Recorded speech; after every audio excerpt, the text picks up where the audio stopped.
ஓம் சாய்ராம். ஸ்ரீ சாயி பாபாவின் பக்தர்களின் அனுபவங்கள் என்ற புத்தகத்தை பூஜ்ய ஸ்ரீ நரசிம்ம சுவாமிஜி அவர்கள் தொகுத்து வழங்கியுள்ளார்.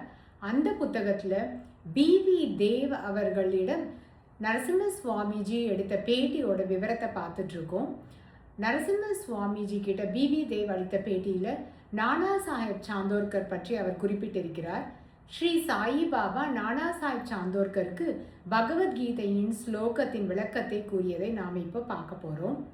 ஸ்ரீ சாயி பாபா நானா சாஹேப் சாந்தோர்கர் கிட்ட கேட்குறாரு, ஞானிகள் கிட்டையும் குருவுக்கிட்டையும் சாஷ்டாங்கமாக நமஸ்காரம் பண்ணினா போருமா?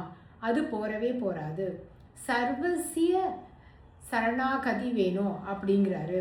சர்வசிய சரணாகதி அப்படின்னா பரிபூரணமாக நாம் நம்மள அந்த ஞானிக்கிட்டையோ அல்லது குரு கிட்டையோ ஒப்படைக்கணும். கம்ப்ளீட் சரண்டர் அப்படின்னு சொல்கிறோம் இல்லையா, அதை தான் இங்கே ஸ்ரீ சாயி பாபா குறிப்பிட்டிருக்கார் அப்படிங்கிறாரு. அடுத்தது கேள்வி கேட்குறது. ஞானிகள் கிட்டையோ இல்லை குரு கிட்டையோ கேள்வி கேட்கும் பொழுது ஒழுக்கமற்ற முறையில் கேள்வி கேட்கக்கூடாது. அதே மாதிரி அவங்க கிட்ட கேள்வி கேட்கும் பொழுது அவங்க நம்மளோட கேள்விக்கு ஒரு பதிலை கொடுப்பாங்க இல்லையா, அந்த பதில் சரியா தப்பான ஆராய்ச்சி பண்ணக்கூடாது.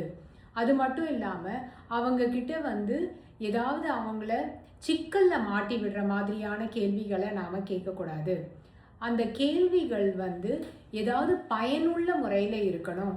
பயனற்ற கேள்விகளை கேட்கக்கூடாது.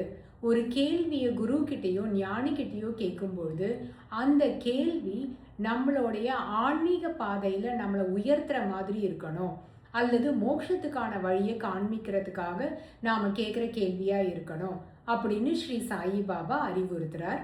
அடுத்தது சேவை பற்றி ஸ்ரீ சாயி பாபா சொல்கிறாரு. குருவுக்கோ ஞானிக்கோ ஏதோ ஒரு வேலையை நாம் செய்கிறது சேவை ஆகாது. நான் இந்த வேலையை செய்யறதுக்கு உரிமை உள்ளவன் அல்லது இதை மறுக்கக்கூடிய உரிமையும் எனக்கு இருக்குது அப்படிங்கிற எண்ணத்தோட நாம் எந்த சேவையும் செய்யக்கூடாது. இந்த உடல் குருவுக்கு அர்ப்பணம். இந்த உடலில் என்னால் என்ன முடியுமோ அது எல்லாமே நான் என்னுடைய குருவுக்காக நான் செய்யணும் அப்படிங்கிற ஒரு மனோபாவம் இருக்கணும். இந்த உடல் குருவுக்கு சொந்தமானது அப்படிங்கிற எண்ணத்தோடு நாம் ஒரு காரியத்தை குருவுக்காகவோ ஞானிக்காக செய்யும் பொழுது அவங்க சந்தோஷப்பட்டு நமக்கு அந்த ஞானத்தை புகட்டுவாங்க அப்படின்னு ஸ்ரீ சாயி பாபா சொல்கிறார். இங்கே ஞானத்தை போதிப்பாங்க குரு அப்படின்னு சொல்லும்பொழுது அக்ஞானத்தை எப்படி அக்ஞானம் மூலமாக எப்படி குரு போதிப்பார் அப்படிங்கிறது நானா சாஹேப் சாந்தோர்கருக்கு விளங்கவே இல்லை. அதை பற்றியும் ஸ்ரீ சாயி பாபா விளக்குகிறார். அதாவது அக்ஞானம் அப்படின்னு அதை பற்றி நாம் அழிக்கணும் அப்படின்னு பேசினாலே அங்கே ஞானத்தை பற்றி நாம் பேசுகிறதா தான் அர்த்தம். அக்ஞானத்தை அழிக்கணும்னாலே ஞானத்தை பற்றி தான் உரையாடல் இருக்கும். இப்போ நாம் பகவத்கீதையிலிருந்து அத்தியாயம் 18 66வது ஸ்லோகத்துக்கான விளக்கத்தை ஞானேஸ்வரியில் பார்த்தோன்னா அதில் கிருஷ்ண பரமாத்மா சொல்கிறாரு, ஓ அர்ஜுனா, தூக்கமும் அதுக்கப்புறமா உன்னுடைய கனவையும் நீ நீக்கிட்டனா அதுக்கப்புறம் எல்லாம் உன்னுடையதாகும், அது அங்கனமே அப்படிங்கிற மாதிரி கிருஷ்ண பரமாத்மா அர்ஜுனருக்கு ஒரு உபதேசம் அளிக்கிறார். அதே மாதிரி நாம் பகவத்கீதையோட 5வது அத்தியாயத்தில் 16வது ஸ்லோகத்தை எடுத்தோன்னா அறியாமையை நீக்குவது பற்றி பேசணுன்னாலே அங்கே ஞானம்தான் வரும். ஞானத்தை பற்றி பேசினாலே அறியாமை தன்னாலேயே விலகி போயிடும், அது அப்படியே அழிஞ்சு போயிடும் அப்படின்னு சொல்கிறாரு. அதே மாதிரி நாம் இருளை விளக்கணும்னா அங்கே ஒளி வரணும். ஒளி வந்துட்டாலே இருள் இனிமே அந்த இடத்துல இருக்காது.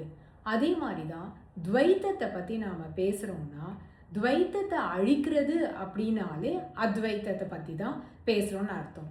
துவைத்தம் வேண்டாம் அப்படின்னு பேசினாலே அதோட பொருள் அத்வைத்தம் தான். ஒருத்தருடைய மனசில் அத்வைத்த குணத்தை நாம் எடுத்துகிட்டு வரணும் அப்படின்னாக்கா அவங்க மனசில் அந்த ஒரு எண்ணத்தை உருவாக்கணும்னாலே துவைத்தத்தை அழிச்சாதான் அத்வைத்தம் வரும். அத்வைத்தத்தை பற்றி பேசினாலே துவைத்தம் அழிஞ்சு போனது அப்படின்னு தான் அர்த்தமாகும் அப்படின்னு சொல்கிறாரு. அதே மாதிரி நம்ம மனசில் இருக்க துவைத்த உணர்வை நாம் நீக்கணும்னா அத்வைத்தத்தை நாம் உணர்த்துறோம் இல்லையா, அத்வைத்தத்தை பற்றி பேசுகிறோம். அதே மாதிரி அத்வைத்த உணர்வு நம்ம மனசில் வரணும்னா துவைத்தம் அழியணும். இதுதான் இதுக்கு ஒரே வழி அப்படின்னு சொல்கிறாங்க.